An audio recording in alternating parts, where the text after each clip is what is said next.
حضور اقدس صلی اللہ علیہ وآلہ وصحابہ وسلم کے بچپن کے معجزات۔ بسم اللہ الرحمن الرحیم۔ السلام علیکم ورحمۃ اللہ۔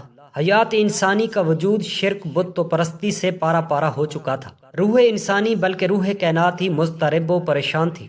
اسے اس نجات دہندہ ہستی کا انتظار تھا جس نے رحمت للعالمین بن کر ظاہر ہونا تھا۔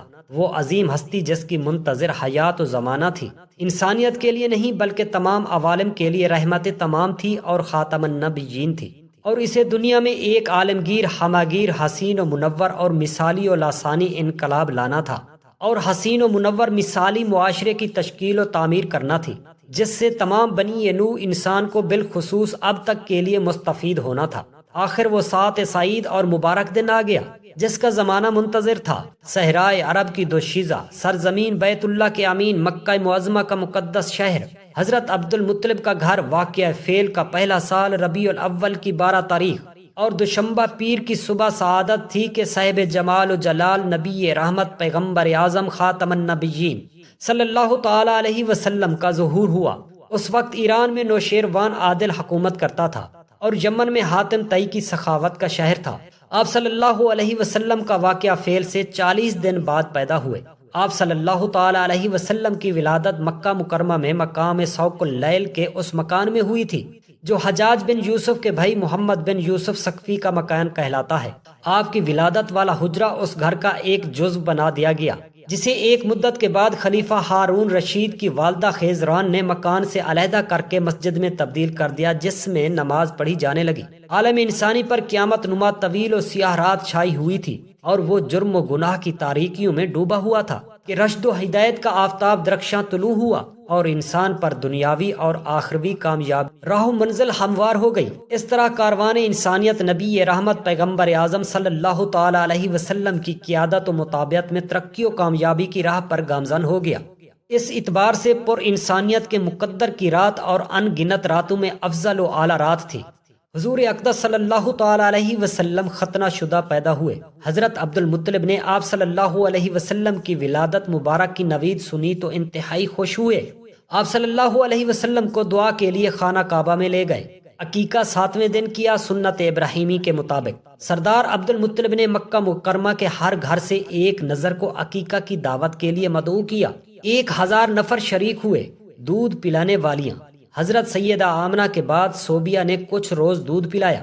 حضرت محمد صلی اللہ علیہ وسلم کی پیدائش کی خوشخبری صوبیہ نے ابو لہب کو سب سے پہلے سنائی تھی۔ اسی خوشی میں ابو لہب نے صوبیہ کو آزاد کر دیا۔ آزادی ملنے کے بعد صوبیہ نے دودھ پلایا۔ صوبیہ کے بعد سیدہ حلیمہ سعدیہ نے 2 برس دودھ پلایا۔ 2 برس کے بعد بھی کچھ عرصہ حضور اکرم صلی اللہ علیہ وسلم کو اپنے پاس رکھا۔ 2-3 برس کے بعد بی بی حلیمہ سعدیہ نے حضرت آمنہ کے پاس واپس مکہ پہنچا دیا۔ اس دوران بی بی آمنہ کا وصال ہو گیا تو آپ صلی اللہ تعالی علیہ وسلم 2 سال حضرت عبد المطلب کی کفالت میں رہے۔ ان کے وصال کے بعد ابو طالب نے کفالت سنبھالی۔ بچپن کا کچھ حصہ پھر جوانی اور اعلان نبوت ابو طالب کے دور میں ہوا۔ کافی عرصہ ابو طالب کو کفالت کا موقع ملا۔ ان مختصر حالات کی تفصیل حاضر ہے۔ ولادت با سعادت کے بعد صرف 3-4 روز نبی پاک صلی اللہ علیہ وسلم کو والدہ ماجدہ سیدہ آمنہ نے دودھ پلایا۔ اس کے بعد صوبیہ نے پلایا۔ صوبیہ کا تعارف ابو لہب کی وہ کنیز تھی جس شب نبی پاک صلی اللہ علیہ وسلم کی ولادت با سعادت ہوئی تو صوبیہ نے ابو لہب کو نوید سنائی کہ تمہارے بھائی عبداللہ کے گھر فرزند پیدا ہوا ہے۔ ابو لہب نے خوشی میں صوبیہ کو مبارکباد سنانے پر آزاد کر دیا اور حکم دیا کہ وہ حضور اقدس صلی اللہ علیہ وسلم کو دودھ پلائے اور اظہار مسرت کیا۔ اس حدیث سے علماء کرام نے استدلال کیا ہے کہ ایک کافر نے شب ولادت با سعادت ظہور ہونے کی خوشی کا اظہار کیا تو اللہ تعالیٰ نے حضور سید عالم صلی اللہ علیہ وسلم کی طرف سے اس کے بدلہ میں اسے سوموار کی رات عذاب سے تخفیف عطا کر دی، حالانکہ اس کی خدمت میں آیت قرآن اور اس حدیث میں ولادت کی خوشی کا اظہار کریں اور خوب مال خرچ کریں۔ حضرت ام ایمن نے حضرت حلیمہ سعدیہ کے بعد حضور اقدس صلی اللہ علیہ وسلم کی پرورش کے فرائض انجام دیے۔ تعارف ام ایمن۔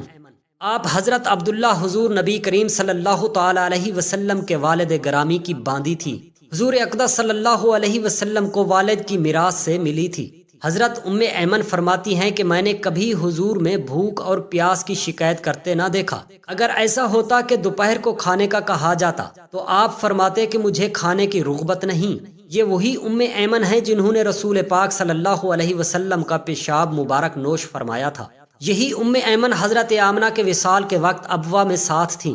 جتنی بیویوں نے حضور سید عالم صلی اللہ علیہ وسلم کو دودھ پلایا تمام اسلام سے مشرف ہوئیں۔ صوبیہ کے اسلام میں اختلاف ہے، بعض محدثین انہیں صحابیات میں شمار کرتے ہیں۔ سیر کی کتابوں میں ہے کہ حضور اقدس صلی اللہ علیہ وسلم نے بحکم رضات ان کا اعزاز و اکرام فرمایا اور مدینہ مطہرہ سے ان کے لیے کپڑے اور انعام بھجواتے۔ ان کی وفات غزوہ خیبر کے بعد ہوئی اور رسول اکرم صلی اللہ علیہ وسلم جب فتح مکہ کے وقت مکہ مکرمہ تشریف لائے تو ان کے رشتہ داروں کے بارے میں دریافت کیا کہ کیا کوئی عزیز قریب ہے ان کا۔ معلوم ہوا کوئی نہیں ہے۔ صوبیہ نے سید الشہداء حضرت حمزہ بن عبد المطلب کو بھی دودھ پلایا۔ اس بنا پر حضور رسول اکرم صلی اللہ علیہ وسلم اور حضرت حمزہ ہی ان کے درمیان رضائی بھائی کی نسبت بھی ثابت ہے۔ منقول ہے کہ حضور اقدس صلی اللہ علیہ وسلم نے 7 دن سیدہ آمنہ کا دودھ نوش فرمایا تھا اور چند دن صوبیہ کا دودھ پیا۔ اس کے بعد حضرت حلیمہ سعدیہ نے دودھ پلانے کی سعادت حاصل کی۔ ان کا قبیلہ بنی سعد بن بکر سے ہے، جن کی شیرین زبان، اعتدال، آب و ہوا اور فصاحت و بلاغت مشہور و معروف ہے۔ مروی ہے کہ حضور اقدس صلی اللہ تعالی علیہ وسلم نے فرمایا، میں عربوں میں سب سے زیادہ فصیح ہوں، اس لیے کہ میں قریشی ہوں۔ ان کے اسلام میں بھی کسی قسم کا شک و شبہ نہیں۔ ان کا اسم مبارک حلیمہ ہے، اسلام کی محبوب خصلتوں پر روشن ہے۔ چنانچہ حضور نبی پاک صلی اللہ علیہ وسلم نے شیخ عبد القیس کو فرمایا، قرآن پاک میں ترجمہ کچھ یوں ہے، تجھ میں 2 خصلتیں ہیں، خدا اور رسول کو پیاری ہیں۔ ان کا قبیلہ بنی سعد کے سعادت نیک ہے، شرف اسلام و صحابیت سے مشرف ہوئی، دودھ پلانے والیاں۔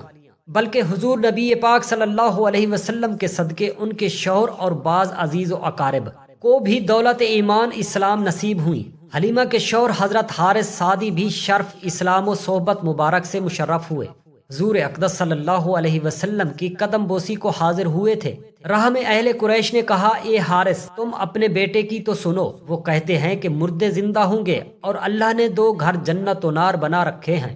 انہوں نے بارگاہ رسالت میں حاضر ہو کر عرض کی کہ کیا حقیقت حال ہے؟ تو رسول خدا صلی اللہ علیہ وسلم نے فرمایا کہ اے میرے باپ، جب وہ دن آئے گا تو میں تمہارا ہاتھ پکڑ کر بتاؤں گا کہ دیکھو یہ وہی دن ہے یا نہیں جس کی میں خبر دیتا تھا، یعنی روز قیامت۔ حضرت حارث محمد کو یاد کر کے کہا کرتے، اگر میرے بیٹے میرا ہاتھ پکڑیں گے تو انشاءاللہ تعالی نہ چھوڑیں گے جب تک مجھے جنت میں داخل نہ فرما لیں۔ حضور اکرم صلی اللہ تعالی علیہ وسلم کے رضائی بھائی جو پستان شریک تھے، جن کے لیے حضور اقدس صلی اللہ تعالی علیہ وسلم پستان چھوڑ دیتے، یعنی حضرت عبداللہ سعدی ابن حلیمہ سعدیہ، یہ بھی مشرف با اسلام صحبت ہوئیں۔ حضور سید عالم صلی اللہ تعالی علیہ وسلم کی رضائی بڑی بہن حضور کو گود میں کھلاتی، سینے پر لٹا کر دعائیا اشعار عرض کرتی اور سلاتی، اسی لیے وہ بھی حضور کی ماں کہلاتی۔ شیمہ سعدیہ یعنی نشان والی، علامت والی، یہ بھی مشرف با سلام صحابیت ہوئیں۔ حضرت حلیمہ حضور اقدس صلی اللہ تعالی علیہ وسلم کو گود میں لیے راہ میں جاتی تو 3 نوجوان کنواری لڑکیوں نے آپ صلی اللہ تعالی علیہ وسلم کی صورت مبارک دیکھی تو جوش محبت سے اپنی پستانے دہن اقدس میں رکھی، تینوں کو دودھ اتر آیا۔ تینوں پاکیزہ بیبیوں کا نام عاتقہ تھا، عاتقہ کے معنی زن شریفہ، رئیسہ، کریمہ، سراپا، عطر، علود، تینوں قبیلہ بنی سلیم سے تھی کہ سلامت سے وہ بھی دولت اسلام سے نوازی گئی۔ حضور سرور کائنات صلی اللہ تعالی علیہ وسلم حضرت حلیمہ سعدیہ کے ہاں 2 سال رہے۔ اسی دوران حضرت حلیمہ یا ان کی صاحبزادی بی بی شیمہ نے آپ کی دیکھ بھال کرتی اور کھلاتی پلاتی تھی۔ یہ وہی شیمہ ہے جس نے غزوہ حنین کے بعد قیدی عورتوں میں کسی صحابی سے کہا کہ میں تمہارے آقا حضرت محمد مصطفیٰ صلی اللہ علیہ وسلم کی رضائی بہن ہوں، تو لوگوں نے اسے نبی کریم صلی اللہ تعالی علیہ وسلم کے پاس لے آئے۔ حضرت شیمہ نے کہا، اے محمد صلی اللہ علیہ وسلم، میں آپ کی رضائی بہن ہوں۔ حضور نبی کریم صلی اللہ تعالی علیہ وسلم نے فرمایا، اس کا کوئی ثبوت پیش کرو۔ اس نے حضور نبی کریم صلی اللہ تعالی علیہ وسلم کو بعض واقعات یاد دلائے۔ حضور اقدس صلی اللہ علیہ وسلم نے اپنی چادر اس کے لیے بچھائی، اس پر اسے بٹھایا اور آپ کی آنکھوں سے آنسو رخسار مبارک پر بہنے لگے۔ حضور اقدس صلی اللہ تعالی علیہ وسلم نے حضرت حلیمہ اور ان کی قوم کا حال دریافت فرمایا۔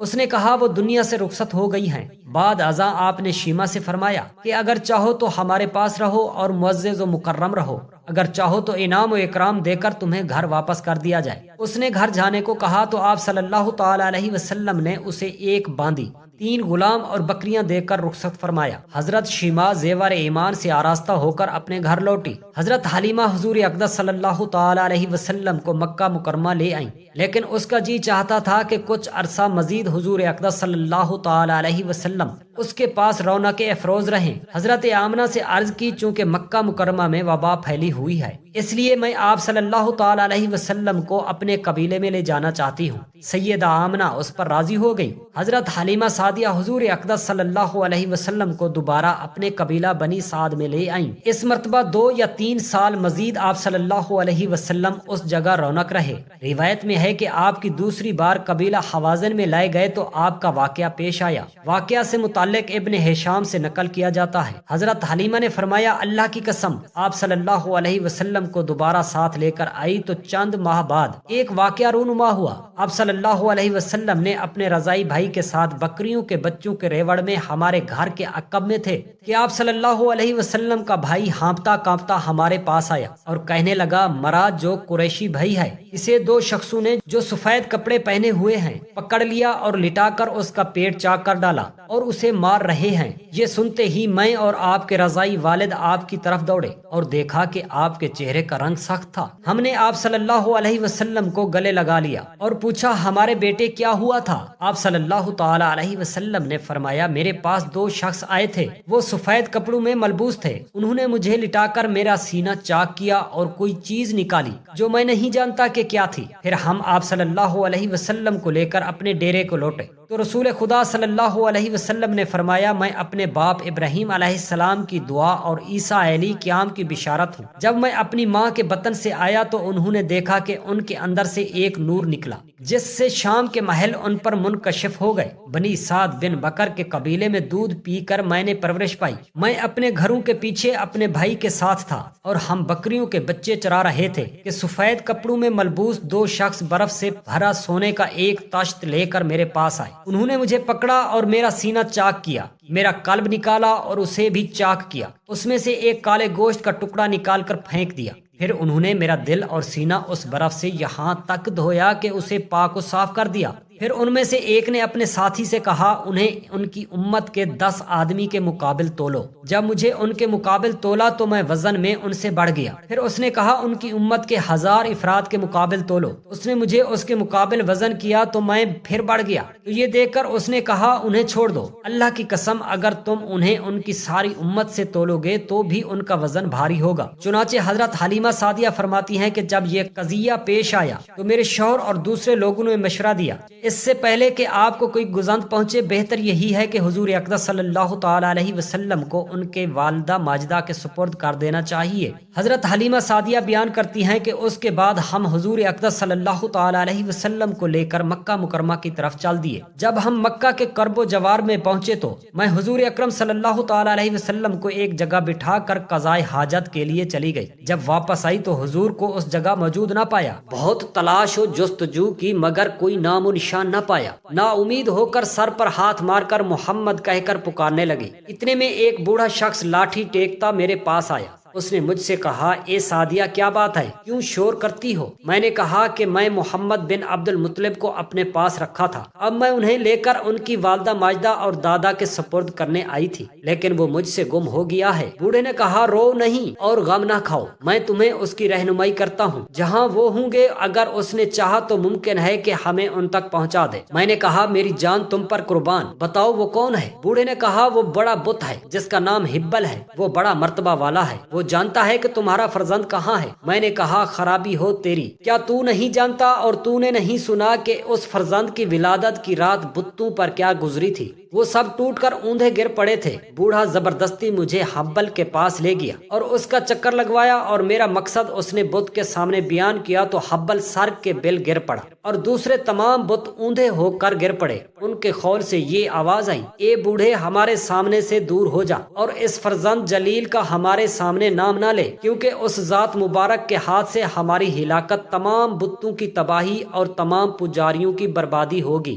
اس کا رب انہیں ہرگز ضائع نہ کرے گا اور وہ ہر حال میں اس کا محافظ ہے۔ حضرت حلیمہ سعدیہ فرماتی ہیں کہ اس کے بعد میں حضرت عبد المطلب کے پاس آئی۔ جب ان کی نظر مجھ پر پڑی تو فرمایا کیا بات ہے؟ میں تمہیں فکر مند اور پریشان دیکھ رہا ہوں اور ہمارا محمد صلی اللہ تعالی علیہ وسلم تمہارے ساتھ نہیں ہے۔ میں نے کہا اے ابو الحارث، میں محمد کو خوب اچھی طرح لا رہی تھی۔ جب میں مکہ میں داخل ہوئی تو میں انہیں بٹھا کر قضائے حاجت کے لیے چلی گئی۔ واپسی پر وہ غائب ملے۔ ان کی جستجو و تلاش میں بہت زیادہ سرگرداں رہی مگر کوئی خبر نہ پا سکی۔ یہ سن کر حضرت عبد المطلب کوہ صفا پر تشریف لے گئے اور قریش کو آواز دی، اے آل غالب میرے پاس آؤ۔ جب تمام قریش جمع ہو گئے تو قریش نے کہا اے سردار، آپ کو کیا معاملہ درپیش آیا ہے؟ فرمایا میرا فرزند محمد صلی اللہ تعالی علیہ وسلم گم ہو گیا ہے۔ اس کے بعد عبد المطلب اور تمام قریش سوار ہو کر حضور صلی اللہ تعالی علیہ وسلم کی تلاش میں نکلے اور مکہ کی اعلی و افضل جگہ میں تلاش کیا گیا مگر حضور اقدس صلی اللہ تعالی علیہ وسلم،